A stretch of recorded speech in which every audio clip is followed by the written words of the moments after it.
Comedy में क्या है कि अच्छा, अगर ज़रूरी नहीं हँसी आए, लेकिन सामने वाला आपकी बातों से कनेक्ट होना चाहिए।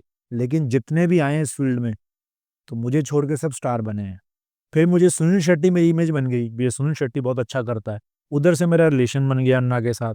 तो जो स्क्रिप्ट होती थी, तो बड़ी वो उनकी शान के खिलाफ होती थी, तो मैं उनको बोलता था कि प्लीज़ यार ये काट दो। बोले यार क्या यार, ये तो मतलब चैनल-वैनल यही ओके की है उन्होंने। मैं कहा ओके यार ठीक है, मैं वैसे ही हँसा दूँगा, मेरे पे कॉन्फिडेंस रखो कि ये मत बोलो। तो ऐसे कई चैनलों पे मैंने मना किया है। लोगों ने इतना काम किया नहीं जितना मैंने छोड़ा है। मैं कभी नहीं बताता। फिर मुझे लगा वो बोलते थे कि यार ऐसा हम किसी और को कर लेते, मैं कहा ठीक है। आप भौंडी मिमिक्री कर रहे हो, किसी को चिढ़ा रहे हो, तो वो गुस्सा आएगा ही। अब मैं मोदी साहब बैठा है, जरूरी करो, लेकिन बाद में अपने दम रखो, बाद में दम रखो। सीधा किसी को आप बेइज्जत कर रहे हो, वो नहीं एक बंदे को मतलब हर्ट करके आप 10 को हंसा रहे हो, वो कॉमेडी नहीं है। मिमिक्री या कॉमेडी या व्यंग वो है जिसके बारे में किया जाए वो भी कहे यार बात तो ठीक है।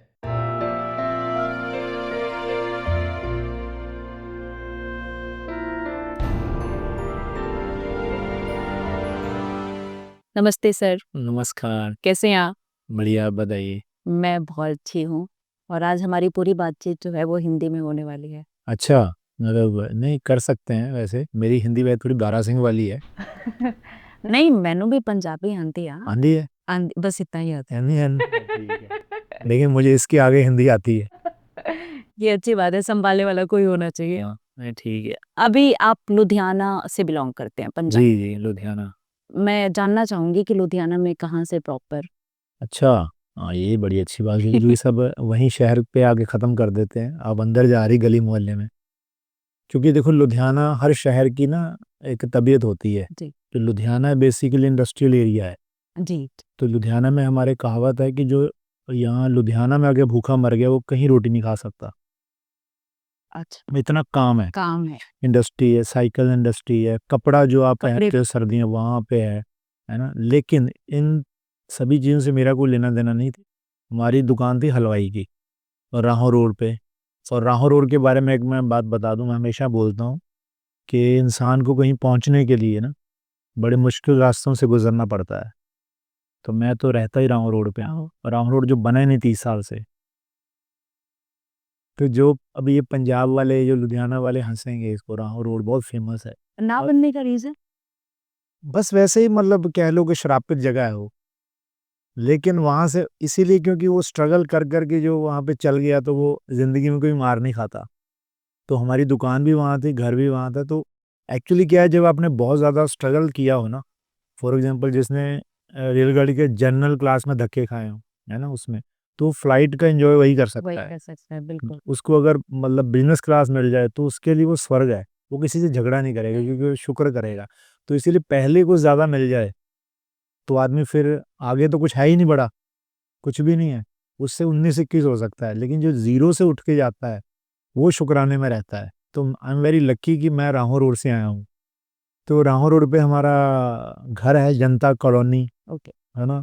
तो जैसे फ़िल्मों में रहते थे, जनता हाँ जी, नगर, हाँ जी, हाँ जी। वैसा ही एरिया था जनता कॉलोनी। और हमारी एग्रीकल्चर जगह है, हमारे दादा किसान हैं, चाचा अभी भी किसान हैं। तो हमारी सतलुज के पास जगह है, अच्छा, पिंडर रोड। तो अभी सेफ है सब कुछ, क्योंकि अभी नहीं, पंजाब। थोड़ा है खतरे में ही है, लेकिन जज़्बा है पंजाबियों का। नहीं नहीं, वो तो हम लोग बिल्कुल सतलुज के पास ही हैं। मैं वही आपसे पहले वही मैं एक्टिविटी देख रहा था, लोग मुझे टैग कर रहे थे कि अब वीडियो बनाओ। मैंने कहा भई ऐसे वीडियो बनाने से क्या हो जाएगा, मतलब हाँ, तो जो जो होना है वो तो होगा ही, वो तो कुदरत की मार है। नेचर का। मेन तो ये है कि आप कैसे सँभालते हो उस सिचुएशन को। तो वो जज़्बा है पंजाबियों में, क्योंकि गुरु नानक साहब की जगह है वो, जिन्होंने ₹20 का लंगर लगाया था। वो रहती दुनिया तक है, मतलब उनकी फ़ितरत में है पंजाब की मदद करना। हेल्पिंग। तो है वो दूसरों की कर रहे हैं तो वो खुद की तो करेंगे ही ना। तो ये बड़ा मतलब ये भी परीक्षा ही है।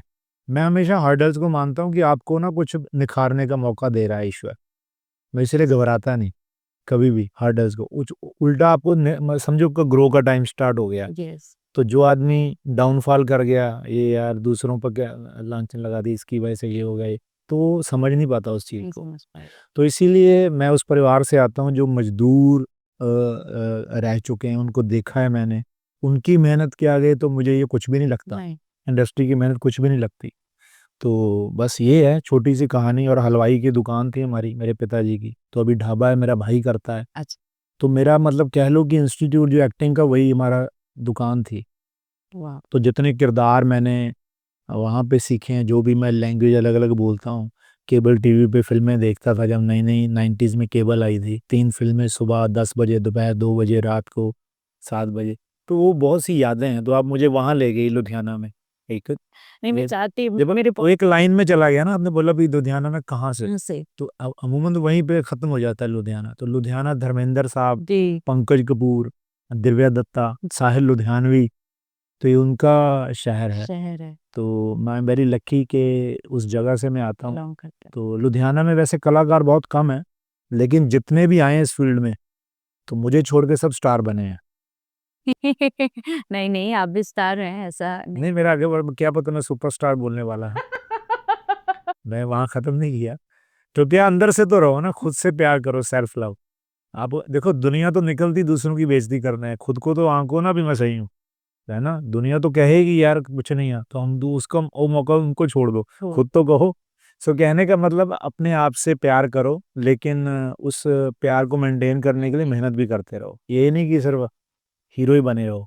बहुत जरूरी। तो बस ये एक छोटी सी वो है उधर की, दास। लुधियाना की दास्तां। और बहुत कुछ है संजोया हुआ है लुधियाना की यादों ने। कैसे आपने अभी जिक्र किया कि आपके शॉप पे आते थे, तो वहां से कहीं ना कहीं आपके अंदर एक्टिंग का हाँ, कीड़ा जगा, तो कैसे इंस्पायर होते थे आप? अलग अलग लोग आते थे, उनको कॉपी करना, उनके नकल। कॉपी नहीं, बस ये फिल्में देखता था मैं, वीसीआर। उन दिनों 80s, लेट 80s में वीसीआर लगते थे। आजकल की जनरेशन को तो पता ही नहीं कि वीसीआर क्या है। तो वीसीआर एक तरह मेरा उस्ताद है। जो वीसीआर गांव मोहल्लों में ना, 3 पैसे डाल के कैसेट लेके आते कैसेट थे। लेके आते थे। और धर्मेंद्र की फिल्म लाना धर्म होता था पंजाबियों का। एक भूतों वाली फिल्म, एक पंजाबी, और एक लड़कों ने अलग से रखी होती थी पर्दे के पीछे भी, जब बाद के निकाल के देखेंगे, जैसे हेड गर्म हो जाता था ज़्यादा। तो ये मैंने मतलब छोटा सा बच्चा था, मैं देखता था ये क्या दुनिया है यार, एक रंगीन कलर टीवी। ये 150 200 लोग बैठे हुए हैं, और जिनके घर जाना, वो चाय भी पिलाते थे। आज तो देखो बंट गया ना सब। हाँ। आज तो रोस्ट कर रहे हैं लोग, जात पात पता नहीं क्या, इधर उधर नफरतें फैल गई। तो मैंने हर धर्म का बंदा बैठ के फिल्में देखता था। सिनेमा तो बहुत बाद में देखा मैंने कॉलेज में, मेरे लिए वही सिनेमा था, वीसीआर। और 3 कैसेट ऊपर होते थे। तो वहां से मुझे ये चेटक लगी कि यार ये कौन सी दुनिया है, ये क्या, कौन बंदे ये अंदर जो हैं, जिसकी वजह से लोग इतने खुश होते हैं, हंसते हैं, रोते हैं। तो बस वहां से स्टार्ट हुआ, वीसीआर से। फिर जब मैं दुकान पे गया, तो दुकान पे एक कुदरत ने हर एक को एक गुण दिया होता है। मेरे अंदर एक टैलेंट है मिमिक्री का। मिमिक्री का। नॉट वॉइस की मिमिक्री नहीं, मिमिक्री आवाज की मिमिक्री नहीं होती। मिमिक्री होती है मुझे इंग्लिश में वर्ड है इसका मिमिक्री, हिंदी में बोलते हैं आत्मसात, आत्मसात करना। और जॉनी लीवर साहब बोलते हैं ये है, एक होता है रूह अफ़ज़ा, ये रूह कब्जा है। रूह कब्जा ये तभी होगा जब आप बारीकी से एक सुप्रीम पावर को समझते हो, उस करेक्टर को देखोगे कि ये क्या ईश्वर ने बनाया है, ये कैसे सोचता है, ये कैसे हंसता है, कितना फेक है, कितना ओरिजिनल है। जब ये पता चल जाता है, ये बचपन से मेरे अंदर थी बात, कि मुझे समझ में आ जाता था कि ये कितना फेक है बंदा, ये मुझे अगर सर पे मेरे हाथ फेर रहा है, प्यार से फेर रहा है कि ऐसे ड्रामा कर रहा है, ये पता लग जाता था। तो यही मिमिक्री का जन्म होता है। तो मैं समझ में आ जाता था कि ये मिमिक्री कर रहा है। तो जितने कैरेक्टर आते थे अलग अलग, तो वो जो साउंड करता था अलग, वो अंदर छप जाता था मेरे। और जब वो मैं साइड पे होता था, तो फिर मैं उसकी आवाज़ में बोलता, वो ऐसे बोलता, सब हंसते थे। वो जो हंसना था वो मुझे हील करता था, वो मुझे अट्रैक्ट करता था कि ये यार बड़ी अच्छी चीज़ है, जब मैं हँसाता हूँ, जब मैं कुछ करता हूँ, जबकि मैं थोड़ी हँसा रहा हूँ, नहीं। मैं तो उसकी दास्तान बता रहा हूँ, ये मुझे ऐसे बंदा मिला, या मैंने ये फ़िल्म देखी। तो स्टैंड अप स्टार्ट मेरा वहीं से होता है कि मैं फ़िल्में देखता था ना वीसीआर पे। कई बार गली मोहल्ले में घुसने नहीं देते थे घर वाले, जिनके घर वीसीआर रहता था। तो खिड़की के पास रह के मैं स्टोरी सुनता था, ऐसे, और इमेजिन करता था अंदर क्या हो रहा है। फ़िल्म नहीं देखी, इमेजिन की है। तो वो मैंने स्कूल में जाके बताता, कल मैंने गुलामी फ़िल्म देखी धर्मेंद्र की, वतन के रखवाले देखी, सुनील शेट्टी की देखी, वक्त हमारा है। तो वो जो अच्छा, फिर मैं स्टोरी सुनाता था, भी ऐसे देखा कुछ नहीं। हाँ। ये कहीं न कहीं ये जन्म वहीं से हुआ। तो मुझे ये लगता है कि ईश्वर बड़ा, मतलब सबका अच्छा ही सोचता है। तब हमें फॉर दैट टाइम नहीं समझ में आता कि ये क्या हो रहा है, लेकिन वो उसकी रज़ा होती है। उसने मुझे कलाकार बनाना था। ये मेरे अंदर डालना तो था, तो आप अपनी इसीलिए वो फैमिली के पहले कलाकार हैं? पहला कलाकार और पहला बंदा जो कॉलेज गया। तो हमारे खानदान में कोई पढ़ा लिखा भी नहीं था। 10वीं कर दे, कोई 10वीं कर लेता था तो बहुत बड़ी बात होती थी। तो मेरे डैडी भी मतलब मुश्किल से 6 पढ़े थे और मम्मी बिल्कुल अनपढ़ है। तो लेकिन उन्होंने हमें पढ़ाया कि जो मैं मेरी लाइफ में मिस हो गया, मेरे बच्चों का ना हो। तो मैंने एमए की हुई है हिस्ट्री की। तो सारी इसी पे की हुई है, इसी बेस पे, अपने यूथ फेस्टिवल एक्टिंग के दम पे। क्योंकि पैसे तो उतने थे नहीं, सिर्फ हम रिप्रेजेंट करते थे अपने कॉलेज को। हॉस्टल फ्री मिल जाता था और किताबें भी फ्री मिल जाए। पढ़नी तो क्या थी, पढ़ते तो मायापुरी ही थे, किसी ने फिर स्टारडस्ट। नहीं, पर जिस तरीके से आप हलवाई फैमिली से बिलोंग करते हैं और जिस तरीके से आपने एक्टिंग में अपना करियर बनाया है, तो एक हलवाई फैमिली से एक्टिंग में कदम रखना फैमिली वालों के लिए भी उतना ज़्यादा नहीं होगा। उनका भी होगा कि चलो पढ़ाई-लिखाई करके आप अपना ही कुछ बिज़नेस करो, लेकिन एक्टिंग में कदम मतलब लोग कहते हैं ना कि ये तो ठीक है, लेकिन आगे क्या? अरे आगे क्या, एक्चुअली देखो, वो सुनने बोलने में बड़ी अच्छी लगती बात, लेकिन हमारे पास ऑप्शन ही नहीं थी कोई। ऑप्शन भी तो होनी चाहिए ना। ये था कि जो फ़िल्मों में जो किरदार देखता था, मतलब मैं वैसे ही बनने की कोशिश कर रहा था। बॉर्डर देखी तो मैंने कहा फ़ौजी बनना है, दामनी देखी मैंने कहा वकील बनना है। तो ये मेरे दिमाग में चलता रहता था। लेकिन हाँ, ये बात सही है कि मिडल क्लास जो फ़ादर होते हैं, हाँ। तो वो बेचारे अपने अच्छा ही सोचते हैं, अपनी जितना उनका होता है ना सोच। वो चाहते थे कि मेरा बेटा बड़ा होके मेरी दुकान सँभाले। लेकिन मुझे वो दुकानदारी समझ में ही नहीं आई। दुकानदारी मैं कर ही नहीं सकता, मैथमेटिक्स से है ना रिलेटेड। तो मैं मतलब पैसे मेरे से लिए नहीं जाते थे ग्राहकों से, तो मैं डैडी से मार खाता था कई बार भी, ये क्या करता रहता है, इसको कौन लड़की देगा, वही ये तो। इसको समझ में नहीं आती ये। तो मतलब लेकिन ये अंदर जुनून था कि कोई नहीं यार, लगे रहो, एक पैशन से लगे रहे। और एक टाइम आया, वहाँ पे एक लोकल चैनल था हमारे, तो जब मेरे मुझे फादर ने वहाँ पे देखा, तो फिर उस दिन के बाद कुछ नहीं कहा। उनको समझ में आ गया कि ये बंदा, ये तो हमने मतलब अनएक्सपेक्टेड था कि ये कैसे निकल, तो उनको सम अपने आप पे कॉन्फिडेंस आ गया कि जो मेरी कमाई है आज तक की, तो ये निकली है। तो उनको कॉन्फिडेंस आ गया, तो उस दिन के बाद उन्होंने कभी कुछ नहीं बोला। उल्टा मेरे पे ज़्यादा ज़िम्मेदारी आ गई, अब तो मुझे टोकने वाला कोई नहीं है। जब आपको कोई रोकने-टोकने वाला होता है ना, तो कहीं न कहीं आदमी होता है कि यार थोड़ा-सा बिगड़ जाए। जब आप पे ज़िम्मेदारी आ जाती है घर की, तो फिर आप बिगड़ते नहीं। फिर आपको लगता है कि यार घर में जो मेरे पे इतना है ना, विश्वास रख रहे हैं, मुझे ही सबको ये इनका नाम लेके जाना है आगे, पालना भी है, सब है। तो वो चीज़ें कहीं न कहीं फिर जुड़ती गई। तो फ़ादर साहब हमारे, मेरे डैडी थे ना ऊधम सिंह, तो अभी नहीं है।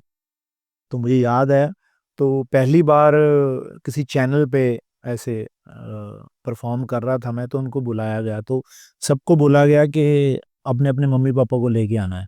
तो मैं डर गया, मैंने कहा यार मेरे डैडी को तो बोलना नहीं आता, वो क्या बोलेंगे? मतलब हीन भावना थी। होता है। कि वो बिल्कुल, ये इनके सब फादर पढ़े लिखे हैं, तो मेरे डैडी तो देसी आदमी है बिल्कुल। तो फिर मुझे उस दिन समझ आई कि बाप चाहे अनपढ़ भी हो, लेकिन वो भी आपका उस्ताद ही होता है। माँ चाहे पागल भी हो, तो माँ, माँ ही होती है। तो मैं मतलब वो जज ने कहा कि यार ये बड़ा अच्छा परफ़ॉर्म किया है, ये विन किया है, तो उस फादर को भी बुलाएँ। तो मैं मतलब डर गया कि फादर क्या बोलेंगे? मेरे फादर आए, उन्होंने माइक लिया, तो उस चैनल का नाम था एमएच1। तो उन्होंने बोला सबसे पहले एचएम1 का, क्योंकि उन दिमाग में एचएमटी घड़ी थी, तो वो हँसने लग गए सब।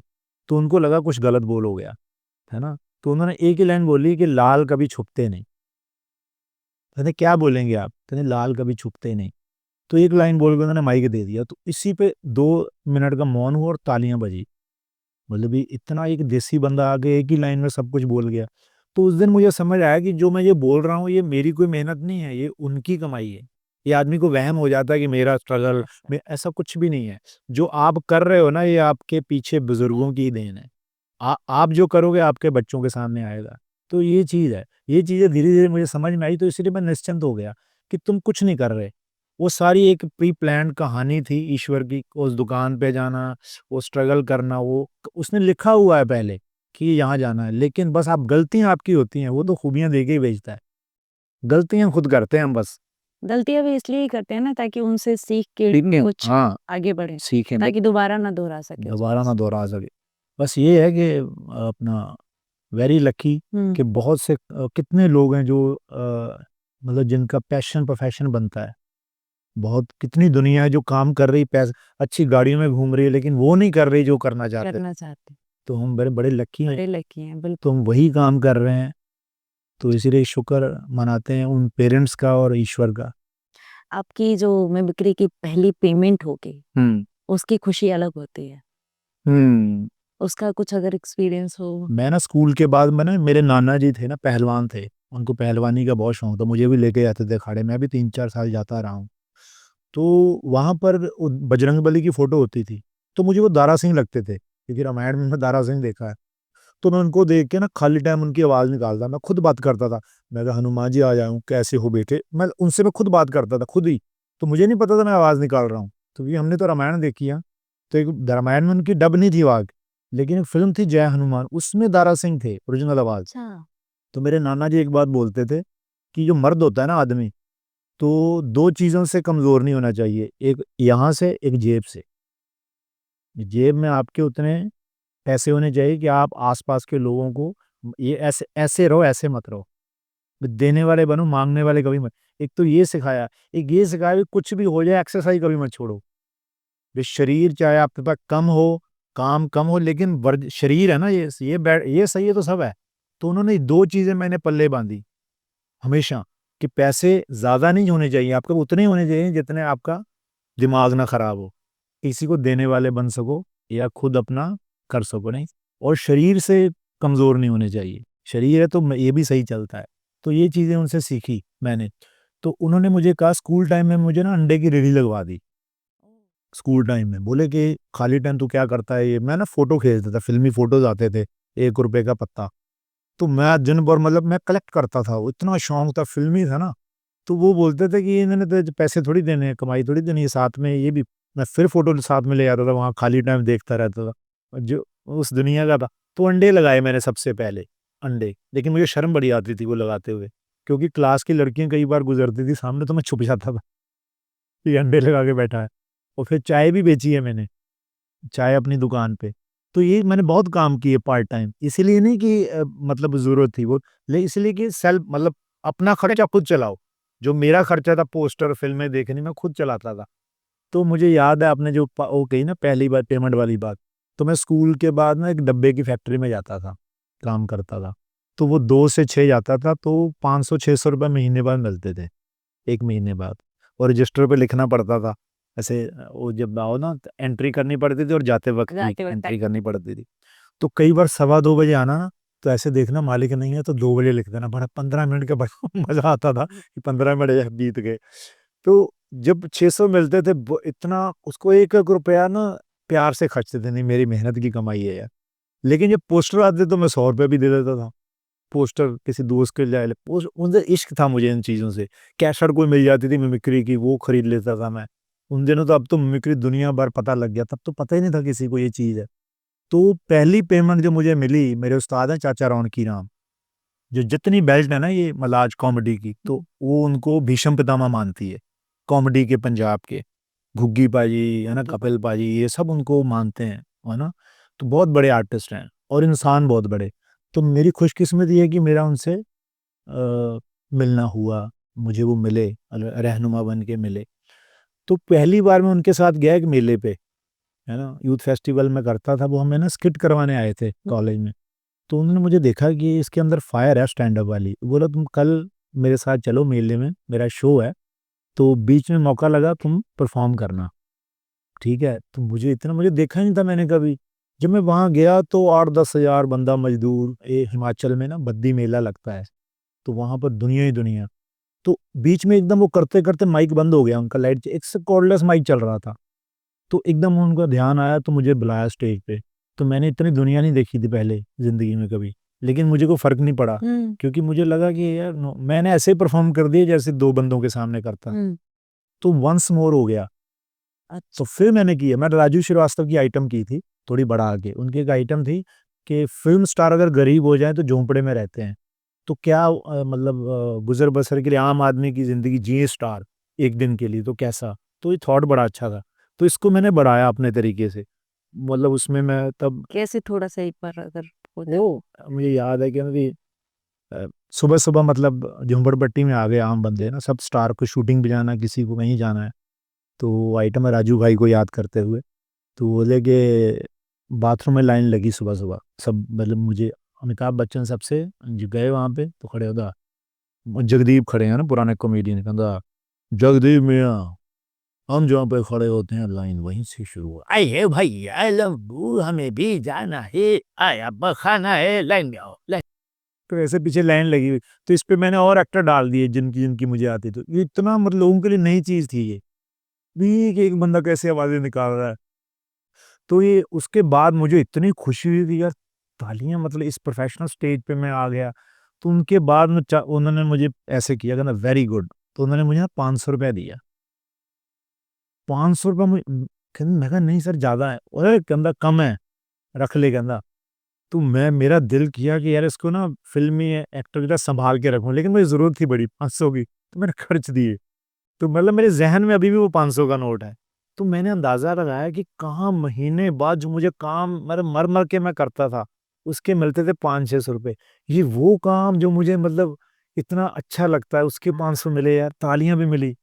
तो फिर मुझे लगा कि नहीं यार, यही यही पैशन करना है, यही पैशन यही करना है। तो वो मुझे याद है 500 रुपया और उसके बाद आप यकीन मानो, जैसे-जैसे मैं इधर तरक्की करता गया अपनी प्रोफ़ेशन में, तो वो पीछे ज़ीरो लगाते गए, चाचा लोग कि हाँ।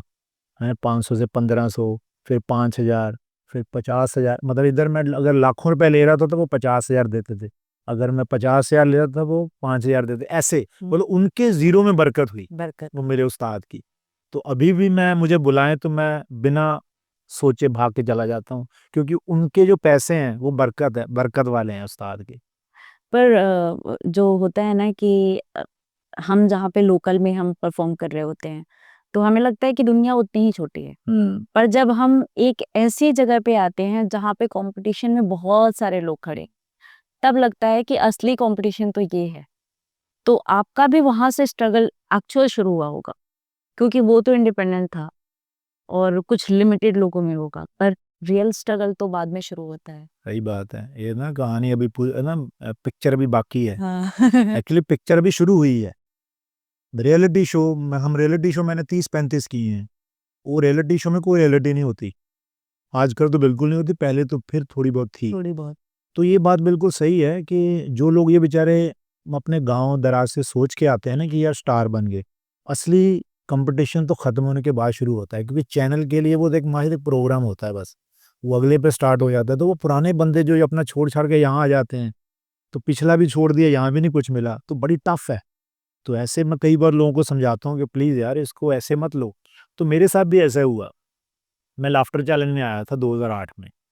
तो ये सोच के आया था कि मैं तो मतलब उधर का विनर हूँ ऐसे ये यहाँ आया तो मुझे पता चला ओवर कॉन्फिडेंट था मैं कहीं न कहीं, स्क्रिप्टें मेरे पास थी ये वो। लेकिन जब यहाँ पर देखा मतलब जैसे ना पहले वो क्या करते थे चैनल वाले सबको ना एक होटल लेके दे देते थे। तो उतनी अकल नहीं थी तो हम कई बार ना कपड़ों से अंदाज़ा लगाते हैं ये क्या करेगा? हुँ। मतलब पता नहीं था। तो वैसे भी मेरा एक ऑरा था कि ये बंदा पंजाब का उधर का ऐसे है ये ना तो मैं मेरे को थोड़ा वैसे थोड़ा दिमाग खराब तो था ही मेरा, थोड़ा उन्होंने कर दिया बिहेव करके। तो मुझे लगा कि यार ये तो मैं सब अरे भाई आप ही विनर हो, सब बोलते थे, कोई भोपाल से आया, कोई हिमाचल से आया। तो उतना दिमाग नहीं था, ओवर कॉन्फिडेंट हो गया। तो मेरे कंटेंट पे इतना कॉन्फिडेंस था पंकज सारस्वत जी को, जो डायरेक्टर हैं लाफ्टर चैलेंज के, जी। तो बोले पहले ये जाएगा, पहली एंट्री। लेकिन सबसे बुरी मेरी एंट्री थी। वो मतलब उस दिन मुझे पता लगा झटका जो लगा मुझे ना, बॉम्बे का पहला झटका, मुंबई का जिसे बोलते हैं। तो वो जो बंदा मेरे मेरे पीठ पीछे कह रहा था, अरे मेरा मन मेरा मेरा अगर बस चले तो मैं ये ट्रॉफी उठा के जसवंत को दे दूँ, क्या यार बंदा टैलेंटेड कितनी मेहनत करता है ये वो। लेकिन असली पता चलता है ना जब लाइट जलती है, ऑन होता है, पहले कुछ नहीं। तो उस दिन मुझे तो मैं गया मेरा सुर ही नहीं लगा, क्योंकि मैं जीतने गया था, परफ़ॉर्म करने नहीं गया था, पंगा ये है। वो गड़बड़ हो गई ना। तो वहां पर मैं जब गया तो मेरा सुर ही नहीं लगा। मतलब कॉमेडी में क्या है कि अच्छा अगर जरूरी नहीं हंसी आए लेकिन सामने वाला आपकी बातों से कनेक्ट होना चाहिए। स्टैंड अप का मतलब ये है, मेरा कनेक्शन नहीं बन रहा था। तो वो जब 1.5-2 मिनट नहीं बना ना तो फिर एसी में पसीने आने लगते हैं, तो कुछ नहीं अच्छा लगता। फिर ना स्लो मोशन होने लगता है, ऐसे ये दिमाग में ये चलने लग जाता है। ओए होए होए! तो वो एकदम मैं नीचे आया, तो जो डायरेक्टर मुझे ये कह रहा था, एकदम उसने मुझे इग्नोर किया। आया उसने जो ऐसे करके आगे बढ़ गया ना, ओए ओए ओए ओए, मुझे लगा कि यार ये बड़ा तगड़ा। तभी मैंने अंतरात्मा से माफी मांगी कि ये जब कहीं ना जाने अनजाने में ईश्वर मैंने ना कईयों को हर्ट किया होगा ओवर कॉन्फिडेंस में, मुझे बचा ले, इज्जत बचा ले। मतलब मैं जीतना नहीं चाहता, इज्जत। अगली एंट्री मेरी सुपर हिट हो गई। वाह! मेरे साथ ऐसा होता है। अगली एंट्री मेरी मिमिक्री थी, मैंने मिमिक्री पे बनाया था। वो मतलब बड़ा यूनिक आइटम था जिससे मेरी पहचान बनी। तो उसने मुझे बचाया। जो अगर वो मैं जीत सकता, मेरे कंटेंट बहुत था मेरे पास, लेकिन मेरा सुर नहीं लगा। तो फिर मैं करते-करते टॉप 5 में आया 50 बंदों को पछाड़ के। लेकिन क्योंकि मैंने माफ़ी माँग ली अंदर, मान गया मैं कि ये गलत आप है। गलती गलती एक्सेप्टेंस एक्सेप्ट कर ली, बहुत ज़रूरी। मैं रोया, खुद को मारा मैंने मिल्खा सिंह की तरह ना। वो फ़िल्म में सीन है ना मिल्खा सिंह का, वैसे हर आदमी के अंदर मिल्खा सिंह है। वो डिपेंड करता है वो खुद को पहचानता है कि नहीं। तो मैंने मारा, तो मैंने लगा कि यार नहीं यार, ये वो ही मेरा सबक था। जिसको मैं ये सोच के आया था कि जीतूँगा, उसने मुझे स्टैंड अप करना सिखाया, लाफ्टर ने। उसने मुझे बताया कि एक्चुअली स्टैंड अप होता क्या है। फिर मैं जब मुझे थोड़ा समझ में आई कि यार स्टैंड अप है, अब सीख गया, तो वो बंद भी हो गया। फिर कॉमेडी सर्कस आ गया। कॉमेडी सर्कस में 2 जने होते थे। वो थिएटर वाले बंदे जो थे, वो मंच आगे निकल गए। मैं थिएटर किया नहीं था मैंने। मेरे लिए यही टेंशन होती थी कि ये बोलेगा तो टाइमिंग का गड़बड़। उनका। जब तक वो आया तब 3 चीजें निकल गए, वहां नहीं सुर लगा। अच्छा, जब तक वो समझ में आया तो वो बंद हो गया। फिर मैंने सोचा अब क्या करूं। फिर मुझे सुनील शेट्टी, मेरी इमेज बन गई, ये सुनील शेट्टी बहुत अच्छा करता है। उधर से मेरा रिलेशन बन गया अन्ना के साथ। तो जो स्क्रिप्ट होती थी, तो बड़ी वो उनकी शान के खिलाफ होती थी, तो मैं उनको बोलता था कि प्लीज यार ये काट दो। बोले यार क्या यार, ये तो मतलब चैनल वैनल यही ओके किया उन्होंने। मैं कहा ओके यार ठीक है, मैं वैसे हंसा दूंगा, मेरे पे कॉन्फिडेंस रखो कि ये मत बोलो। तो ऐसे कई चैनलों पर मैंने मना किया है। लोगों ने इतना काम किया नहीं जितना मैंने छोड़ा है। मैं कभी नहीं बताता। फिर मुझे लगा, वो बोलते थे कि यार ऐसा हम किसी और को कर लेते। मैं कहा ठीक है। उनको क्या पता, हम तो वो बंदे हैं जो पंजाब जाके वापस पोस्टर लगा के खुश हो जाएंगे, क्योंकि हमने तो सोचा ही नहीं था।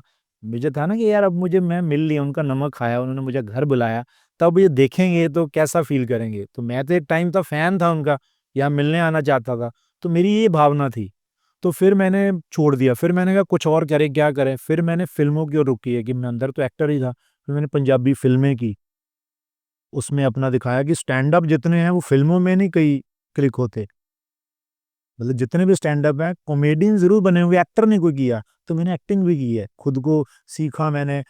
कहाँ मुझे पर डे इतना मिल रहा था, कहाँ मैंने उससे 10 गुना कम फिल्में की सिर्फ इसलिए कि मैं सीखूं। तो ये करते करते करते अभी तक मैं सीख ही रहा हूँ। जो चीजें मेरे साथ हो, ऐसे होता है कि जिस चीज में थोड़ा सा मुझे समझ आता है, फिर दूसरा आ जाता है। फिर वो ज़्यादा यही चल रहा है मेरे साथ। तो लेकिन मज़ा है इसमें, सीखने का बड़ा मज़ा है। इसमें जो आपका कॉन्फिडेंस बनता है ना, फिर आप घबराते नहीं। नहीं, रैट रेस में बाहर आ जाते हो कि पता है कि यार यहाँ तक अगर ईश्वर ने चलाया है तो कुछ है।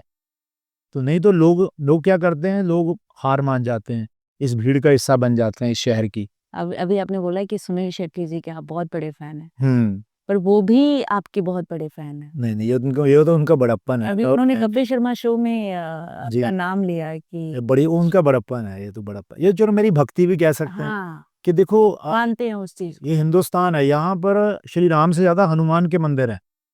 पर हम चाहेंगे कि थोड़ा-सा अगर सुनील शेट्टी सुनील शेट्टी, अच्छा यस, परसों की बात है, परसों जैसे मैं पिछले महीने में आया था ना, तो मैं अन्ना को कुछ सुनाना चाह रहा था, कुछ मैं बना रहा हूँ। तो फिर मैंने अन्ना को बताया भी ऐसे-ऐसे मैं कुछ डिस्कस करना है, तो पिछले महीने में मिल नहीं पाया। तो मैंने परसों फिर रिमाइंड करवाया, "भई अन्ना मैं हूँ यहाँ पे, आप फ्री हो तो बताना, 5 मिनट में जाना है।"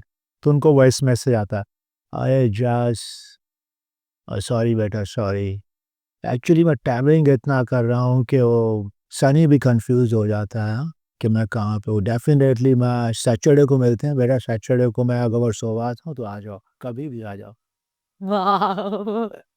ये उनकी एक्चुअली वॉइस, ये उनकी व्हाट्सएप वाली वॉइस है। उनका क्या है कि वो कभी ना रिप्लाई वो नहीं करते। हर एक को वो जिनके भी नंबर है ना, तो वॉइस मैसेज भेजते वॉइस हैं। में ये उनका बड़प्पन है। उनको लगता है कि टाइप क्या है यार, वो उनको पता चले। प्रेफ़र कर ये मेरा फ़ील उसको समझ में आया कि यार क्या है। तो ये मैसेज पे अलग चीज़ें हो जाती हैं, हाँ जी, हाँ जो जी। वॉइस मैसेज तो व्हाट्सएप पे बड़े आ जाते हैं, वही वो फॉरवर्ड ही होते हैं। पर मैं चाहूँगी कि आप अगर वो धड़कन का कुछ डायलॉग अगर बोले, धड़कन का? अरे तो धड़कन मुझे भूल अब जाओ हाँ, वो क्योंकि उसमें अंजलि कभी सामने बैठी अंजलि है ना, इसीलिए है। इसीलिए इसीलिए, है ना? तो वो धड़कन का है, धड़कन का डायलॉग जैसे ना, वो अन्ना को भी हर जगह बुलवाते हैं वो, है ना, अंजलि, मैं तुम्हें भूल जाऊँ ये हो नहीं सकता, और तुम मुझे भूल जाओ ये मैं होने नहीं दूँगा। मैंने अन्ना से पूछा, मैं कहा अन्ना अगर धड़कन दोबारा बने तो फिर उसमें क्या चेंज करेंगे? आई थिंक धड़कन में अक्षय का नाम राम था और मेरा देव था। हम दोनों मिलके अगर रामदेव हुए तो शिल्पा का नाम अंजलि पतंजलि होना चाहिए। कमाल। बहुत बढ़िया। सर मैं जानना चाहती हूँ कि जब आपने अभी मेंशन किया कि आपने बहुत सारे जब स्टार्टिंग में आए रियलिटी शो में आए आप, तो अच्छी परफॉर्मेंस नहीं हुई, टाइम खराब भी जाता है, लेकिन जो लोग आगे बढ़ रहे थे वो लोग आगे बढ़ते जा रहे थे, तो दोस्त यार का कुछ हेल्प मिलता है आपके स्ट्रगल पीरियड में? नहीं देखो, ये ना मैं बड़ी बार मैं इसका जवाब देता हूँ, ये जो शहर है ना बड़ा बेरहम शहर है। प्रैक्टिकल। प्रैक्टिकल तो और चीज़ होती है, बेरहम है, बेरहम। एक्चुअली मुझे लगता है कि जो जैसे हमने वो शुरू से आती है नाना ने ये सिखाया है, ये नहीं सिखाया। मुझे लगता है कि इज़्ज़त गँवा के अगर इज़्ज़त पाई तो क्या इज़्ज़त पाई? जिसने हेल्प करनी है वो बताएगा नहीं, ना ही आपको माँगने का मौका देगा। तो इसीलिए यहाँ पर दोस्ती यारियाँ भी तभी हैं, भी जब आप काम कर रहे हैं, काम कर। ठीक है? तो मैं उस दिन का वेट करता हूँ कि दोस्तियाँ वो सब दोस्त निकल के आएँ जब मुझे बुलाएँ, तो मैं वो वेट कर रहा हूँ। मैं ना मेन वो चीज़ पकड़ो, तो मैं ना कभी उम्मीद लगाता हूँ किसी से, और मेरी थोड़ी आदत ये है, मतलब नेचर में ये है कि जो काम है ना, काम प्रोफ़ेशन से जुड़ा है, पैसे से जुड़ा है। जहाँ रिलेशन है वहाँ पैसा नहीं आना चाहिए, और जहाँ पैसा है वहाँ रिलेशन तो बन ही जाता है। तो मैं इसीलिए मेरी थोड़ी आदत है, मेरे सबसे अच्छा प्यार है ये, लेकिन ना ही मैं उम्मीद लगाता हूँ, और मुझे लगता है कि शायद वो मेरे को समझते हैं। मेरे अंदर थोड़ा वो है कि ना वो राठौर लगता है ना नाम के पीछे, तो मुझे लगता है कि यार नहीं, ये जिस दिन टाइम आएगा वो खुद ही आ जाएगा, अपने आप ही आ जाएगा। शायद मेरे में भी कमी है उन चीज़ों की।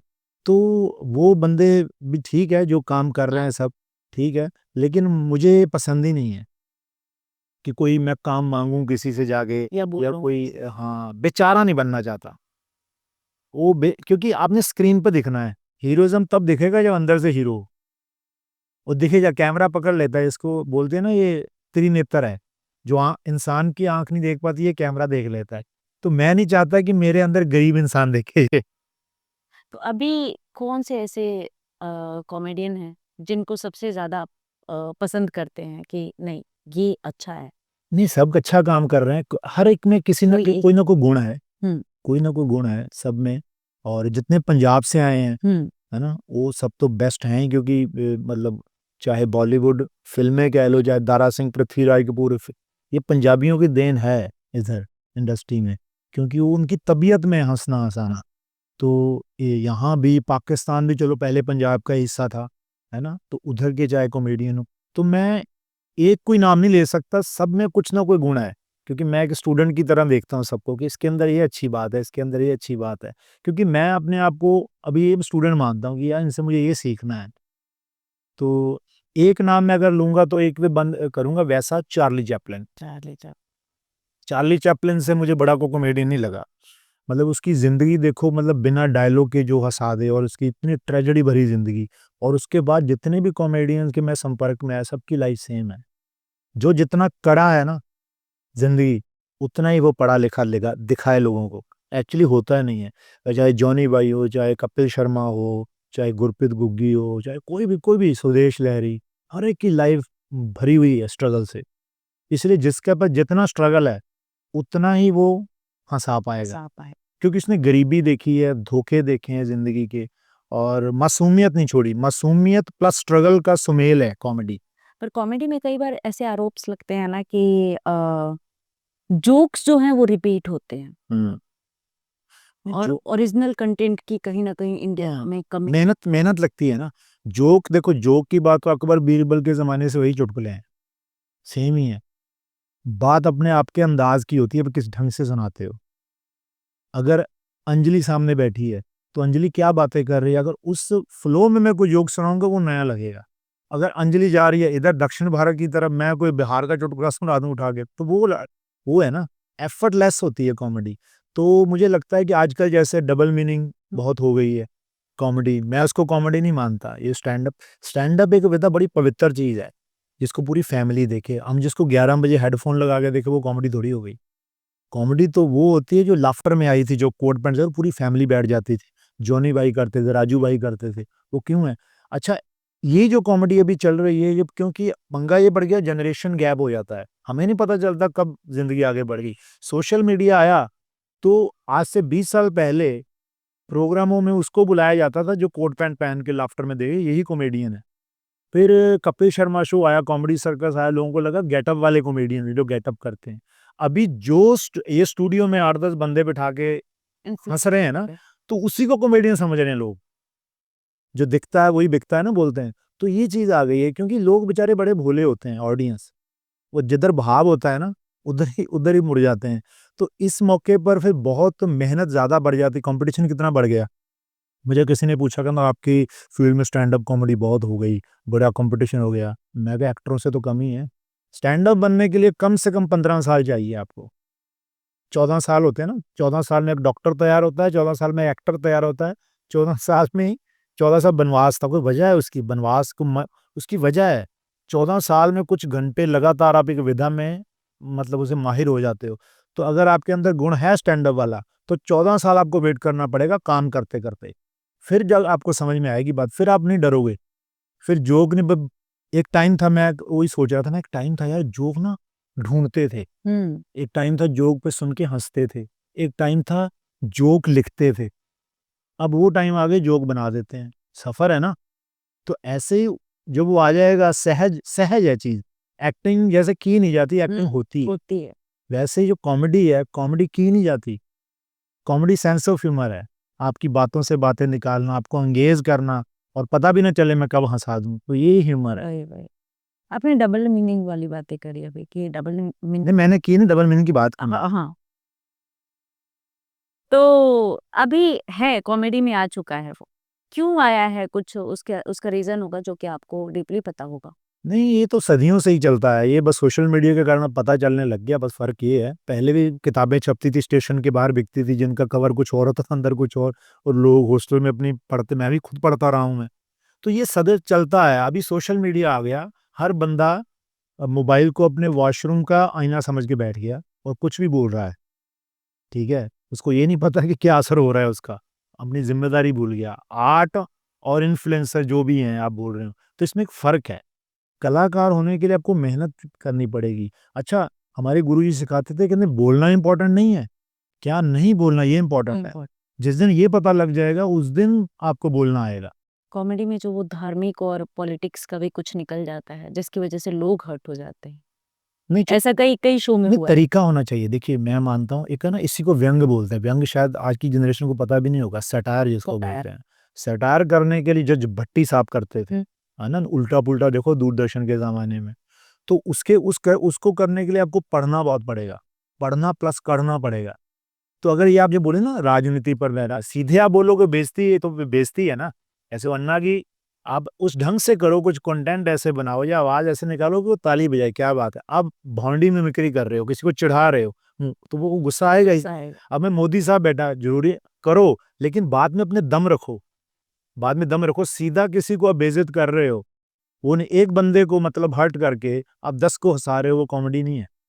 मिमिक्री या कॉमेडी या व्यंग वो है जिसके बारे में किया जाए, वो भी कहे यार बात तो ठीक है।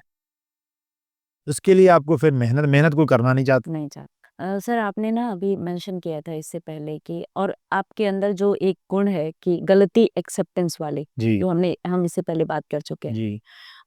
तो मैं जानना चाहती हूँ, ऐसे में मुझे जानना है कि कपिल शर्मा शो में आपको बहुत पसंद किया गया था। पर कहीं न कहीं वो बहुत ज़्यादा वो चीज़ चल नहीं पाया, हुँ, कंटिन्यू नहीं हो पाया। हुँ। तो उसका रीज़न क्या रहा होगा? कंटिन्यू मेरी ही गलती है, क्योंकि एक तो जब मैं गया, तो वो उनका वो बिल्कुल शो बंद की कगार पे था जब मैं गया, तो वो शो ही बंद हो गया तब, ठीक है? उसके बाद वो मेरी आदत जो है ना, मैं इसीलिए नहीं लिंक में रहता कि मुझे काम दो। मुझे कई बार ऐसे भी लगता है कि यार उनको मेरा हम साथी हैं पुराने, सब जानते हैं, क्रिएटिव टीम जिस वो, लेकिन ये जो 2-4 बार बुलाया सुनील शेट्टी करने के लिए, ओह! तो मैं उनको ये बोलता था कि यार मेरे से करवाओ, लेकिन मैं और भी तो करता हूँ ना यार, एज़ एन आर्टिस्ट 10 साल हो गए मुझे करते हुए ये। तो आप तो मुझसे करवा लेते हो, आपका शो इतना बड़ा है, पूरी दुनिया देखती है। तो मैं जब जाता हूँ ना तो आदमी को, दुनिया को यही लगता है इसको यही आता है। मेरी अच्छी चीज़ें तो कोई देखता नहीं, जो बाकी वैरायटी, वो तो नीचे लेवल पे रह जाती हैं, वो नोटिस हो जाता है, ये इसको यही आता है। तो मैं कहा वो कहीं न कहीं मेरी क्रिएटिविटी या मेरे करियर में बाधा है। बात तो इससे अच्छा है कि मैं यार वैसे गणपति में मिलेंगे वैसे मैसेज पे, तो ठीक है, मैं कुछ या तो मुझे कुछ ऐसा करने दो अलग से, तो फिर आप मुझे बुलाओ। तो वो ये कारण है। तो बाकी क्या है कि वैसा कुछ नहीं है। दूसरी बात है कि मैं या डर जाता हूँ कि रिलेशन पे ना बात आ जाए कहीं। तो इसीलिए वो सहज छोड़ दो कुदरत पे, अपने आप को निखारते रहो, जब होगा हो ही जाएगा। मेरा थोड़ा ऐसा है। नहीं, मेरे अंदर वो चल रहा था क्योंकि मैं सर्च कर रही थी ना, जी। तो आप हाँ, बहुत अभी वो मैंने एक दिन कमेंट पढ़ रहा था मैं। अरे वो आप देखो, पूरा तारीफ है उस पे। आप यकीन मानो, मैंने ना वो किया था काकू पहलवान दारा सिंह जी। का, तो एकदम सुनील भाई छोड़ के गए थे, तो मीडिया ने छाप दिया और सुनील ग्रोवर को रिप्लेस करेगा जसवंत काकू। मैं ना शेयर भी नहीं कर पाया वो पोस्ट। मैं कहा यार ये वो बहुत बड़े कलाकार हैं, और ये क्या लिख दिया यार मीडिया ने, मतलब हम थोड़ी, मैं तो उनसे बहुत जूनियर हूँ, ये क्या लिख दिया, क्योंकि वो एकदम गए थे तब शो छोड़ के, है ना, तो मैं वो डाले ही नहीं कहीं पे। तो उस दिन कमेंट पड़े, वो जब ऑनर हुआ ना, नीचे लोगों ने गालियां निकाली, ये कहाँ से आ गए, ये तो फलाना, उनका कोई जगह नहीं ले सकता। मेरा बड़ा मन टूटा यार। दो चार आर्टिस्ट नाम नहीं लूंगा, उन्होंने भी जानबूझ के कहा जिनको खुद नहीं काम मिल रहा था। तो वो, ओ यार जसवंत, तो तुझे यार नीचे देख कितनी गालियां, वो लोग पसंद नहीं किया, ये वो फलाना, मुझे लगा यार। लेकिन उसको कई सालों बाद जब देखा, क्योंकि वो चीज, तब तो क्या, या बच्चन साहब भी कोई रिप्लेस कर देंगे ना शाहरुख को डीडीएलजे में, उनको भी लोग कहेंगे कि कहाँ से आ गए ये। तो हर एक की अपनी जगह है। अभी मैंने एक दिन कमेंट्स पढ़े तो इतने अच्छे लोग हैं यार, ये बंदा दोबारा आना चाहिए ये। तो इसका मतलब ये है कि चैनल वालों को भी ये सोचना चाहिए कि कोई भी आप नई चीज बनाते हो, को वक्त दो। ऑडियंस की एक इमेज लेके बैठी होती है, तो ये नहीं कि एक चीज हिट हुई या गई तो दूसरी एकदम बराबर हो जाएगी। उसको वक्त चाहिए, किरदारों को टाइम तो दो ना। तो फिर मुझे लगा कि हाँ यार, ये चीज क्रिएटिव लोग क्यों नहीं समझते, चैनल वाले क्यों नहीं समझते, क्योंकि भागदौड़ इतनी है। चलो मैं क्या, ठीक है, ये इसको डेस्टिनी समझ लो, जैसे जो आया उतना उसका शुक्राना करो। हाँ, मुझे लगता है आपने सेम वीडियो देखा होगा क्योंकि मैं भी सेम वीडियो देख रही थी, शायद वही वीडियो देख रही होगी। एक रात भी पूरा का पूरा था, हाँ, अच्छे उसमें वापस आने चाहिए हाँ। और ये तो सबसे बेस्ट हैं, और मतलब सारे की सारी तारीफें थी। हाँ, चलो, तो चलो वो क्या पता, कई बार देखो वही ना, कि आपका काम, उसका जो मेहनत होता है ना, कभी ड्यू नहीं रखता ईश्वर। वही, चाहे आज आए चाहे 10 साल बाद आए, वो मिलेगा। जैसे लाफ्टर में मैं गया था, मेरा सुर नहीं लगा, मैंने मानी गलती, उसी डायरेक्टर ने मुझे 14 साल बाद बुलाया इंडियाज ग्रेट लाफ्टर चैंपियन में, अभी जो 2022 में हुआ। तो जितनी मेरी एंट्री, सब में स्टैंडिंग ओवेशन, वाह, और सब में तोप में, जो भी उसका फॉर्मेट था। और उसमें कहते थे 20 मिनट करना है, और पौना पौना घंटा मेरा कौन, मैं बोलता था ऐसे जैसे स्टेज पे, क्योंकि मेरा डर नहीं था ना कोई। अभी वो जब हम बात कर रहे हैं उस लेवल, उस विधा से मैं कॉमेडी कर रहा था, तो उसके नीचे वो वायरल हुआ, उससे मैं इंटरनेशनल शोज किए मैंने, वो थोड़ा उसको, है ना, वो लगा। लेकिन ये भी क्लियर था कि मुझे जिताएंगे नहीं, क्योंकि मैं पेड़ था, क्योंकि मैं सीनियर था। मैंने बोला था कि मैं अभी, यार मैं अपना काम छोड़ के आऊंगा, कि मैं फ्री में नहीं आ सकता कंटेस्टेंट की तरह। तो बोले, कहते ठीक है, दो चार बंदों को हम दे रहे हैं शो को बनाने के लिए, आप आ जाओ। और वो किया उन्होंने। तो लेकिन मैंने क्या किया, ये शो जो चल रहे हैं इनको छोड़ के मैंने पुराना देखा, कि इसको मैंने टिक मार किया। जहाँ जिस शो पे मैं हारा था, जिसमें मैं गिर गया था, वहां पे मैं उठा, मुझे निकाला गया जबरदस्ती कि ये बंदा जीत जाएगा, इसको बाहर करो ग्रांड फिनाले से। ऐसे हुआ मेरे साथ, सही हुआ। ऐसे हुआ। एक होता 19-21 का फर्क, 19-61 का फर्क था परफॉर्मेंस में और नंबर्स में, और मेरा नाम ही नहीं बोला गया। लेकिन मुझे गुस्सा नहीं हुआ, मैंने कहा मैंने अपना काम कर दिया। वो बाकी जो जीत के खड़े थे, उनके चेहरे देखे वो ऐसे छुपा रहे थे, और नीचे ऑडियंस जो रो रही थी, लड़कियां, अरे ये बंदा। लेकिन मैं आराम में फ्लाइट में बैठा एंजॉय कर रहा था, कि मैं अपना करके आ गया। क्या? तो जीत ये नहीं होती कि ट्रॉफी आपके हाथ में है, हाँ, जीत तो अंदर होती है। तो मैं अपनी, जो मेरे अंदर चल रहा था ना कंपटीशन, कि यार उसको मैंने पूरा किया, जो खुद से आंखें मिलाई, कि जिस शो पे, जिस डायरेक्टर को मेरे पे इतना, उसका मैंने कॉन्फिडेंस तोड़ा, उस पर वो आंखें जो उसने चुराई थी ना मेरे से, अब वो मेरे को फॉलो करता, कोई देखे ना देखे मेरी स्टोरी फॉलो करता है। वो डायरेक्टर इतना बड़ा, वो किसी की इज्जत नहीं करता। ऐसे स्टैंड अप कॉमेडियंस तो बोलते हैं कि वो पंकज सारस्वत जो है बहुत कमाल आदमी है, मतलब मैं उसको भीष्म पितामह मानता हूँ क्रिएटिविटी का, स्टैंड अप कॉमेडी का। तो वो बंदा मुझे प्यार करता है और मुझे मानता है कि यार, मतलब ये बंदा आया है गिर के दोबारा, तो ये बड़ी अच्छी बात है। वो जब होता है ना, जब फाइटर गिर जाता है, हुँ। तो अरे बोलते हैं 1 2 कहना गया ये, और जब 10 गिनने से पहले उठ के घूंसा मारता उसका मजा है। हम फिल्में देख देख के बड़े हुए हैं, तो वही लाइफ है वैसी। वो समय का भी खेल है, जब जब होना होगा ना लाइफ में तभी चीज़ें होती हैं, उससे नहीं, मुझे ये लगता है तब भी होना क्यों खुशी, इसलिए कि इसका भी इंतजार क्यों करेगी, तब होना तब खुश होंगे, यही सोच के खुश होगी होगा, ये भी अच्छा है। ये भी अच्छा है। अगर घायल फ़िल्म में सनी देओल इंटरवल में सोच लेता कि जीतना मैंने ही है, बलवंत राय को अभी मार दूँ, तो पिक्चर फिर फ्लॉप हो जाती। मज़ा तो उसका भी है जब वो रो रहा है, बलवंत राय मार दिया मेरे भाई को, रो रहा है ना, तो वो भी तो है जब जेल में उतार के फेंक दो ये वर्दी, उसका भी तो मज़ा है ना सीन का। हाँ, तो ऐसे ही वो बलवंत राय का कुत्ता जो सही बात। उस पे ध्यान मत देना चाहिए। हाँ। आपने एक शो में बोला था कि पंजाबी गाना गाते हैं या सीधा कनाडा जाते, तो उसको आप फुलफिल कर दीजिए, और क्यों बोला था? मतलब ये सत्य है या कैसे है? वो मनगढ़ंत कहानियाँ हैं, वो मुझे नहीं, नहीं ऐसी बात, वो एक्चुअली इमेज बनी हुई है ना, जैसे हमें लगता है सारे साउथ इंडियन डोसा ही खाते हैं, बंगाली मछली ही खाते हैं, तो पंजाबियों के बारे में ऐसा लगता है ये बल्ले-बल्ले मक्की रोटी सरों साग या गाना खाते हैं। तो इसलिए मैं किसी को बोलता ही नहीं मैं गाता हूँ, क्योंकि मैं एक्चुअली सिंगर था स्कूल में। पहले गाना गाता था, मुझे शौक था गाने का। एक्चुअली मेरी जो स्टैंड अप शुरुआत हुई वो मैं सुनता था मर्द फ़िल्म के गाने, मर्द, शोले, इनके ऑडियो कैसेट आते थे ना, उसमें गाने होते थे। मैं मोहम्मद अजीज और शब्बीर कुमार का बहुत फैन था, इनके गाने सुनता था। तो मैं किसी को जब बताने आया, मैंने कहा यार ये इन्होंने बड़ी बात बोलनी है। जैसे मैं छोटा एग्जांपल देता हूँ, मैंने ना लॉकडाउन में ना एक रोमांटिक गाना निकाला। मेरे दोस्त ने म्यूजिक डायरेक्टर बोला यार तेरी आवाज़ बड़ी अच्छी है, ऐसे तेरी आवाज़ के हिसाब से गाना गाते हैं। तो मैंने गाना निकाला, जी म्यूजिक से आया वो, तो पसंद भी किया लोगों ने, लेकिन ऑडियंस कंफ्यूज हो गई, अच्छा। क्योंकि मेरी आवाज़ है फिल्मी गजल सॉफ्ट वाली, और है मैं कॉमेडियन, तो उससे मेल ही नहीं खाता उसका। तो या तो रैप समझ में आए, तो मैंने कहा यार हाँ मेरी ये तो 2-4 कर दी, ये भी दुकान बंद हो जाएगी। तो फिर मैंने कहा क्या करूँ, मेरे अंदर तो है। तो फिर मैंने क्या किया, पैरोडी गानी शुरू की। मतलब गाऊँ मीठा ही जो मेरी अच्छा लगता है, लेकिन लिरिक चेंज कर दूँ, लिरिक कॉमेडी वाले, जैसे होता है पैरोडी में, पैरोडी इसी को बोलते हैं ना। तो लोग अभी बोलते हैं अरे यार तुम अच्छा गाते हो, क्या आवाज़ है आपकी। मैं कहा यार दुनिया देखो टेढ़ी है।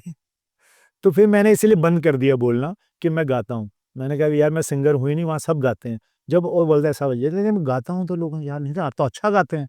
अगर मैं पहले बोल दूँ मैं बहुत अच्छा गाता हूँ सुनो, फिर मुझे सुनेगा अच्छा बेटा सुनाओ, फिर इंडियन आइडल के जज बन जाएँगे वो। अगर मैं कहूँ नहीं मैं गाता-वाता नहीं, थोड़ा ऐसे है। जब मैं घुमा के कुछ ऐसे बात कर जाऊँगा तो वो लोग अरे यार क्या आवाज़ है। तो ये चीज़ है। तो फिर मैंने इस चीज़ को समझा, मैंने कहा ना ठीक है यार, ये गाने वाला हम ऐसे करेंगे। तो फिर अभी मैंने ना मेरे टीम के साथ हम कुछ करते रहते हैं सोशल मीडिया पे, तो लोग बड़ी वायरल होती हैं वो चीज़ें। तो गाना सोचे गाना किसने गाया? तो फिर मुझे अच्छा लगता है जब वो बोले मैंने, अरे नहीं, नहीं आपने नहीं गाया। मैंने कहा मैंने ही गाया भाई। अच्छा भाई मैडम सुना दूँ 2 लाइनें? जी, जी, जी, जी, बिल्कुल। क्या हिंदी, पंजाबी क्या? हिंदी में। नहीं, पंजाबी मतलब ऑडियंस तो दोनों है। जैसे मैं बताता हूँ कि जब मैं कई बार सोचता हूँ, मैंने कहा मैं ना बनना तो हर बंदा हीरो ही चाहता है। हुँ। अपने क्योंकि हम एक्शन फ़िल्में देखते थे 80s में। वीरू दादा, वतन के रखवाले, दाता, वक्त हमारा है, बलवान, ये फ़िल्में हाँ। लड़ाई वाली। तो उसमें क्या होता था कि तब म्यूज़िक जो होता है ना 80s का सिनेमा जो आप ध्यान दो, आप ये सुनोगे फ़िल्मी महारथियों से कि 80s के दौर में ना उसको रुका हुआ सिनेमा बोलते हैं। ये बहुत अच्छा टाइम नहीं था वो, क्योंकि घसी-पिटी फ़िल्में, वही स्टोरी, हुँ। म्यूज़िक भी ऐसा था, म्यूज़िक फ़िल्मी म्यूज़िक था। तो मैंने कहा फिर उस पे मैंने आइटम बनाया। अभी हम लोग इतने जज़्बाती थे, इंडियन लोग वैसे भी जज़्बाती होते हैं। मैं कहा पुरानी फ़िल्में देखो 80s की, हर सिचुएशन में गाना है, हर सिचुएशन में। जहाँ पे एक्शन फ़िल्में मार-धाड़ वाली, वैसे माँ ये चाहती है कि मेरा बेटा लड़ाई-झगड़े से दूर रहे, ये है ना? लेकिन वो 80 दशक की जो माँ है, वो बेटे को लेके जाती है मंदिर में, हम सामने खड़ा हो जाती है और गाना गाती है, मेरे मुन्ने भूल ना जाना तू अपना फर्ज निभाना, मेरे दूध का कर्ज चुकाना, मेरे दूध का कर्ज चुकाना। कहा जब वो घर आया वापस, तो माँ बाप आपस में लड़ रहे हैं अभी किसका बेटा। तूने मेरा दूध पिया है तो बिल्कुल मेरे जैसा है। बाप बोलता है तुझ में है खून मेरा तो बिल्कुल मेरे जैसा है। अभी पुरानी फिल्मों में जब विलन हीरो के बाप को फंसा देता है, उसको फांसी हो गई, तो वो घर आके देखो म्यूजिक में मोटिवेट कर रहा है, जिंदगी हर कदम एक नई जंग है, जीत जाएंगे हम, जीत जाएंगे हम। बच्चे कोर्स गाए आ पूरा फिल्मी माहौल था। तो मैं कई बार सोचता हूँ, मैं कहा यार ये गाने सुन के कोई प्रोफेशनल सिंगर बन ही नहीं सकता, कि कहाँ गाएंगे, ना बर्थडे में ना शादी में। तो इसीलिए जब मैं इतनी शिद्दत से ये फिल्में देखी हैं, ये मैं बाल सभा में गाता था, तब तो चलो टीचर बोलते थे वाह वाह, लेकिन ये वहाँ प्रोफेशनल स्टेज पे काम नहीं आई। लेकिन अभी जब कॉमेडी समझ में आ गई तो फिर मैं गाता हूँ, गाने यही गाता हूँ मैं, तेरी मेहरबान। तो ये बड़े अच्छे लगते हैं गाने। ये एक्चुअली रियल हिंदुस्तान की फिल्में हैं। एक्चुअली आप देखो, ये 80s का मैं बहुत तगड़ा फैन हूँ, 90s के तो सब है ना। 90s में क्या है कि इतना रिच था म्यूजिक कि फिल्मों के गानों में सीन फंसा के फिल्में हिट हो गई, जान तेरे नाम आशिकी। और 80s में क्या था कि सिचुएशन पे गाने बनते थे। उनको बोलते हैं कि लोग, मैं ना थोड़े दिन पहले, क्योंकि वो वीसीआर का युग था, पायरेसी का युग, तब आपको आप यूट्यूब पे सर्च करोगे ना, तब बहुत सारे फिल्मी एक्टर मुंबई के सड़कों पे आए थे। तब के सुपरस्टार मिथुन, चंकी पांडे, गोविंदा, धर्मेंद्र, विनोद खन्ना। क्यों? क्योंकि वो पायरेसी के खिलाफ किए, वीसीआर बंद करो, वीएचएस, और सिनेमा में जाओ। तो आप यकीन मानो, ये सारा फुटेज हमने वीसीआर पे ही देखा था। तो हमने वीसीआर देखा हुआ है ये वाला। तो मुझे लगा कि यार इसको आप अंडर एस्टिमेट नहीं कर सकते 80s को। आप यकीन मानो, धर्मपाजी, विनोद खन्ना और जितने बड़े सुपरस्टार पुराने, अमिताभ बच्चन, इनका कमबैक 80s में हुआ। आज बच्चन साहब को स्टार ऑफ द कहते हैं ना, मिलेनियर। क्यों कहते हैं? क्योंकि उन्होंने आम आदमी के किरदार किए, तांगे वाला, मजदूर, कुली, जो भी साउथ वाले कर रहे हैं, क्योंकि वो नब्ज समझते हैं हिंदुस्तान की। हम लोग क्या, हेलीकॉप्टर हीरो आता दुक दुक दुक, ये या हॉलीवुड है। इंडिया जो है ना, आज भी 80-70% सड़कों पे है। उन ना सिंगल स्क्रीन बंद हो गए, मल्टीप्लेक्स में वो जा नहीं सकते, तो वो कहाँ देखें फिल्में? वो देख रहे हैं यूट्यूब पे। क्यों देख रहे हैं? ओ, पहले मुंबई में वॉचमैन नहीं मिलते थे, क्योंकि कौन बैठा रहे। अभी वॉचमैन 4-4 होते हैं, है ना, उनके ऑप्शन है, क्योंकि वो ना बहुत बढ़िया है साहब, फिल्म ही देखना, बैठे बैठे देखते रहेंगे। एकदम मैं नीचे उतरा, वो फिल्म चल रही, और ओ तेरी जात का, मैं कौन सा तड़ी पार देख रहे हैं बाबू जी, बहुत अच्छा फिल्म है, दाता तड़ी। मैं बैठ गया उसके, मैं कहा यार बातें करूँ इससे, मेरा मेरा मेरा क्लासमेट है ये। मैं पाजी जानना चाहती हूँ कि पंजाबी इंडस्ट्री में, या पंजाबी इंडस्ट्री की ही बात करते हो, ग्रुपिज्म चलता है? हर जगह ही है। ग्रुपिज्म नहीं होता, एक्चुअली कंफर्ट जोन होता है। क्या होता है, देखो टेंशन वाला काम है फिल्म इंडस्ट्री। अगर आपकी ये टीम बैठी है, पता क्यों बैठी है? क्योंकि कहीं ना कहीं ये आपका माइंड, या आप इनके माइंड को समझते हो, कम इनको पता है ना, ये चीज़ होती है और कुछ नहीं। तो वही है कि जब ग्रुपिज्म क्या होता है कि जब एक बंदा प्रोड्यूसर डायरेक्टर बन जाता है, तो उन्हीं बंदों को रिपीट करता है जो उसके यस मैन होते हैं, या फिर उसको क्रिएटिवली हेल्प करते हैं, या पैसे में टांगने रहता है, या शूटिंग। तो वो उसको लगता है मेरी टीम है, मेरे हिसाब से। ठीक है। तो वो ग्रुप कितना हिट होता है, कितना फ्लॉप होता है, डिपेंड करता है उनकी मेहनत पे, उनके काम पे। तो उस चक्कर में हर जगह ही ग्रुप है, यहाँ भी तो हर जगह ही है ग्रुप। आप देखो, मैं एक जन ना, छोटी बेटी है मेरी 6-7 साल की, उनका भी ग्रुप है। तो नीचे मैं इसको वॉच कर रहा था, तो मैंने कहा उनको भी बुला लो। कहीं नहीं, वो हमारे ग्रुप की नहीं है पापा। मैं कहा ग्रुप की नहीं है मतलब? कहती हाँ, उनका अलग ग्रुप है, उसने मेरे को ऐसे किया था, ऐसे किया था। ये तो वो 3 लड़कियां अलग कह रही, हाँ अंकल ये हमारे ग्रुप की नहीं है, वंदिनी वो हमारे ग्रुप की नहीं है, ये है ईशा है, वो है। तो ऐसे मैं यार, तो मतलब ये तो मतलब बच्चे भी है, तो ब्लड के अंदर है। एक्चुअली इंसान आप तब बनते हैं जब इन चीजों से ऊपर आ जाते हैं, नहीं तो बच्चे ही हो। कहने के मतलब बच्चों के अंदर भी ग्रुपिज्म है। अगर फिल्म इंडस्ट्री में ग्रुपिज्म है, तो आप कहीं ना कहीं बच्चे ही हो, अभी मैच्योर नहीं हुए। पर इस ग्रुपिज्म से नुकसान भी बहुत होता होता है है, ना बाकी लोगों का। होता है। देखो, सब में तो मेरे जैसा पेशेंस नहीं होता। कई बेचारे काम छोड़ जाते हैं, जगह ही चेंज कर जाते हैं। तो बड़ा होता है, बहुत देखे हैं मैंने लोग हार मान के जाते हुए, क्योंकि उनको लगता है कि यार मुझे, क्योंकि क्या होता है, जहाँ जो टैलेंटेड आदमी होता है ना, जो ज़्यादा इमोशनल आदमी होता है, तो वो मार्केटिंग नहीं आती उसको, वो इन चीज़ों में थोड़ा कम होता है। कम। उनकी धीरे धीरे आ जाती है, अगर वो डटा रहे। उसका टैलेंट इतना एक दिन बड़ा हो जाता है कि वो मैनेज करने वाले आसपास आ जाते हैं, लेकिन तब तक पेशेंस कौन रखे? और आज के ज़माने में, यहाँ इतनी दौड़ है, इतनी भीड़ है, 40 साल 45 साल में लोगों को अटैक आ रहे हैं।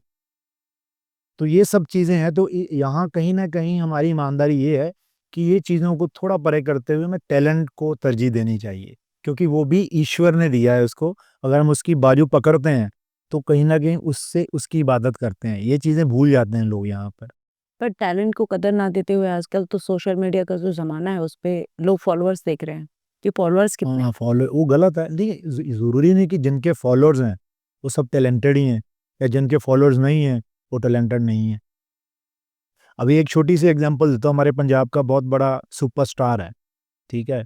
उसके मिलियन फॉलोअर हैं, लेकिन उसकी फ़िल्म देखने कोई नहीं गया। तो फिर क्यों नहीं गए उसकी? क्योंकि देखो, जो फ्री में अवेलेबल है ना, वो आपको मज़ा तो टिकट लेके देखने में है।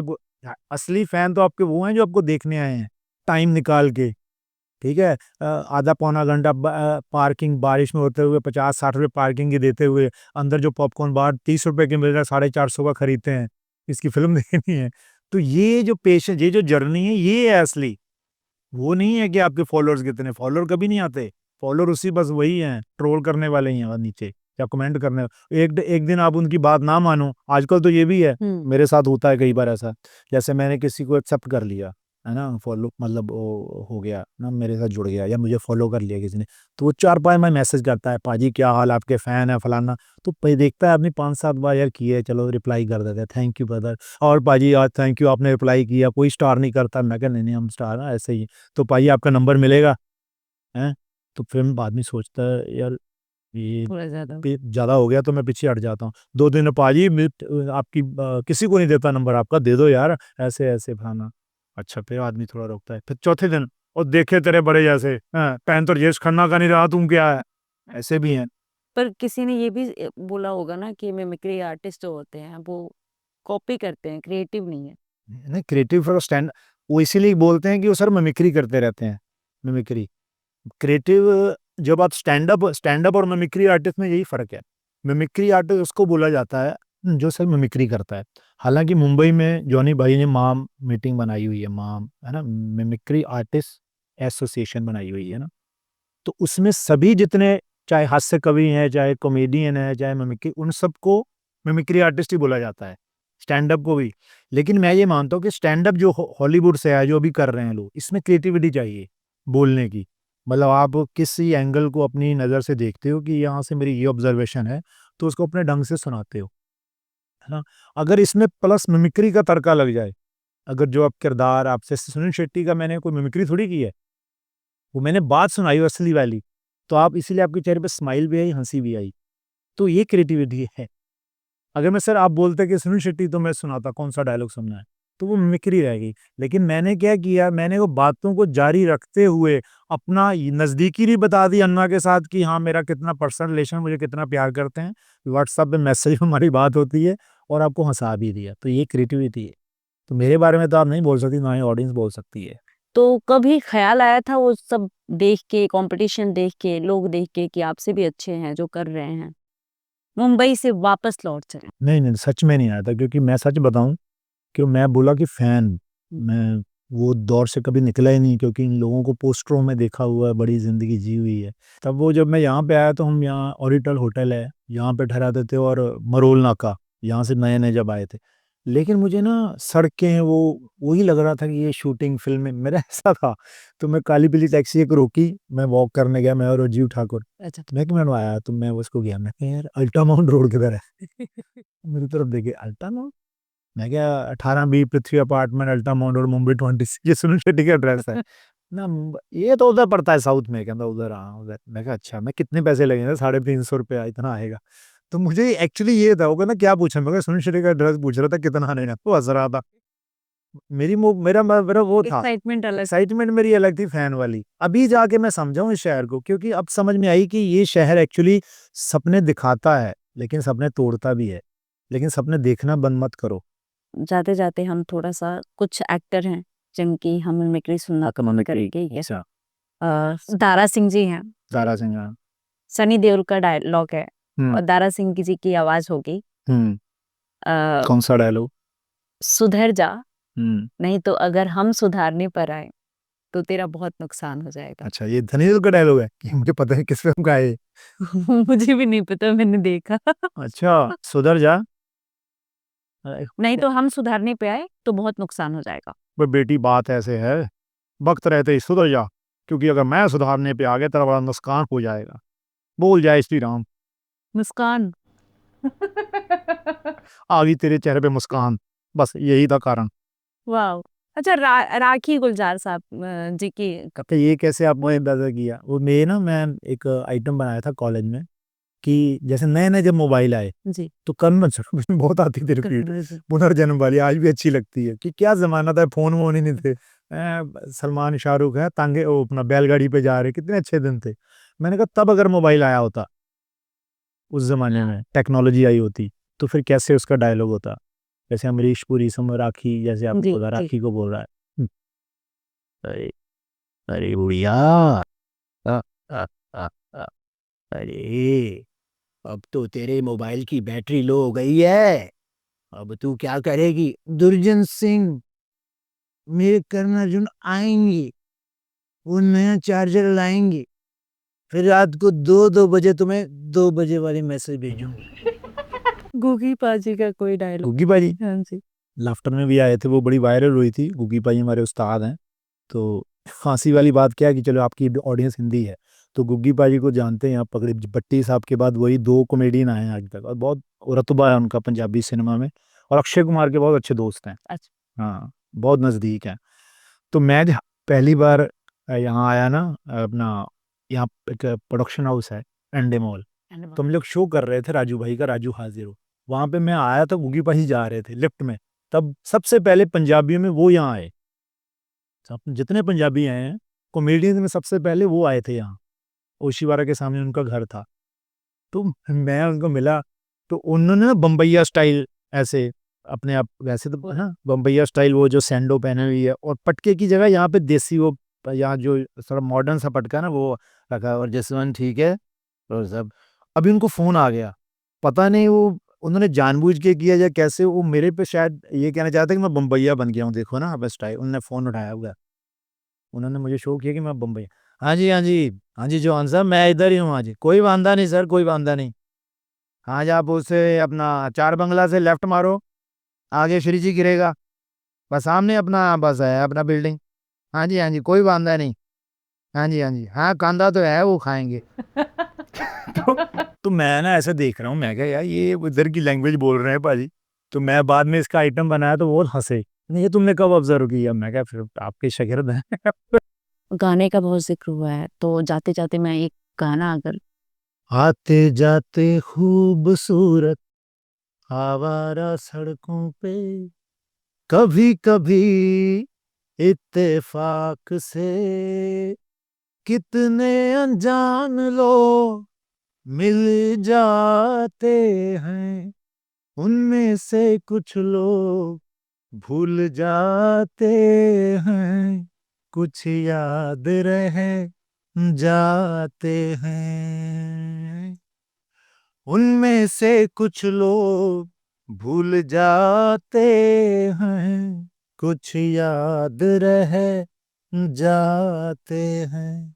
आवाज की दुनिया के दोस्तों, कल रात इसी जगह पे मुझको इस कदर ये हसी ख्याल मिला है, राह में एक रेशमी रुमाल मिला है, जो गिराया था किसी ने जान कर, ओ जिसका हो ले जाए वो पहचान कर, ओ वरना मैं रख लूंगा इसको अपना जान कर, ओ किसी हुस्न वाले की निशानी मान कर, निशानी मान कर, हंसते गाते लोगों की बातों ही बातों में, कभी कभी इत्तेफाक से कितने अनजान किस्से बन जाते हैं, उन किस्सों में चंद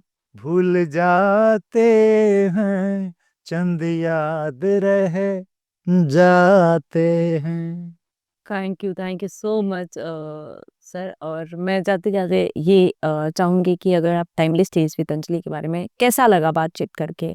अगर आप 2 शब्द अपने बता दें तो? अरे वाह! ये तो देखो अपना 2 शब्द नहीं, 2 शब्द तो फिर जय हिंद ही है।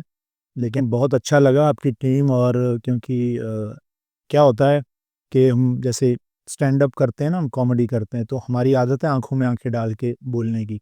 तो ये बहुत कम मौका होता है पॉडकास्ट में। पॉडकास्ट में परफॉर्म नहीं होता, पॉडकास्ट में असली बातें करनी होती है ना आपने। तो आपकी जो भी मैं बोल रहा था और मुझे वाइब्स वो बराबर आ रही थी। ये नहीं है कि मैं, इसलिए मैंने आपसे पहले पूछा एक फ्लो में करना है कट में, आपने बोला कट में क्योंकि वो तो एक्टिंग हो गई, कट हो गए, फिर ये फ्लो में चला ना तो फिर मैं ओरिजिनल, मुझे अच्छा मज़ा आया। और आपने मुझे लुधियाना, मुंबई और मेरी गलतियाँ जो सब एक बार रिपीट करवा दी मेरी, मुझे खुद से मिलाया। इसके लिए थैंक यू। वो एक लाइन है कि मैं भीतर गया, मैं भी तर गया। क्या बात है। तो इसका रियाज़ करते रहना चाहिए और बहुत अच्छा लगा आपके पॉडकास्ट में आके। और उम्मीद है कि इसको देखेंगे, जो सुनेंगे वो कमेंट्स में अपना बताएंगे, अपनी प्रतिक्रिया देंगे, जो गलतियाँ हुई इसके लिए माफ़ी। और बाकी तो फिर अंजलि जी हैं ही। बहुत बहुत शुक्रिया। Thank you Anjali. Thank you so much Dev. हाँ।